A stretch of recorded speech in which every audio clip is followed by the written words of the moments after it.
Hello, welcome back to Lakshmi collection. ನನಗೆ ಇವತ್ತೊಂದು order ಬಂದಿದೆ ಇನ್ಸ್ಟಾಗ್ರಾಮಿಂದ ಅಲ್ಲ, ಮೀಶೋಯಿಂದ.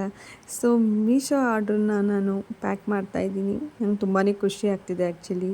ಇನ್ಸ್ಟಾಗ್ರಾಮಿಂದ ಒಂದು ಆರ್ಡ್ರೂ ಬಂದಿಲ್ಲ, ಬಟ್ ಮೀಶೋಯಿಂದ ಆರ್ಡ್ರುಗಳು ಬರ್ತಿದೆ ಅಂತ. ಸ್ಯಾರಿನ ನಾನು ಪ್ಯಾಕ್ ಮಾಡೋದಕ್ಕಿಂತ ಮುಂಚೆ ಒಂದು ವಿಡಿಯೋ ಮಾಡ್ಕೊತೀನಿ. ವಿಡಿಯೋ ಮಾಡಿಕೊಂಡು ಆಮೇಲೆ ನಾನು ಅದನ್ನು ಪ್ಯಾಕ್ ಮಾಡ್ಕೊತೀನಿ.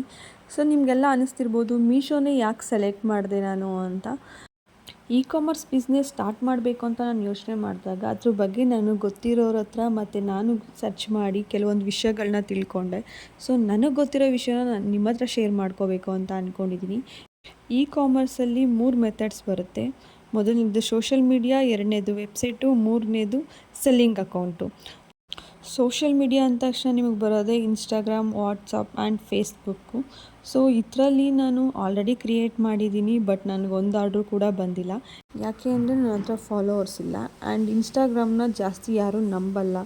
ಸ್ಕ್ಯಾಮ್ ಆಗ್ಬೋದು, ಯಾಮಾರಿಸ್ಬೋದು ಅನ್ನೋದು ಅವ್ರಿಗೆ ಮೈಂಡಲ್ಲಿರುತ್ತೆ.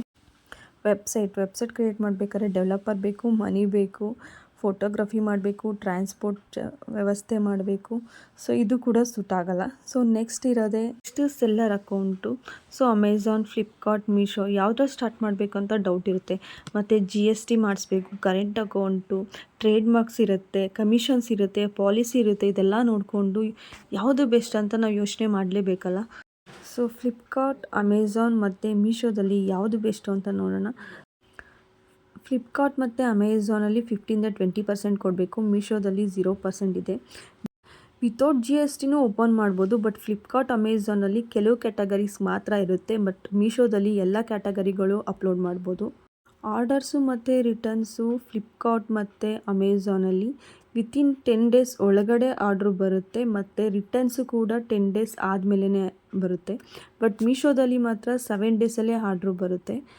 ರಿಟರ್ನು ಕೂಡ 7 ಡೇಸಲ್ಲೇ ಆಗುತ್ತೆ.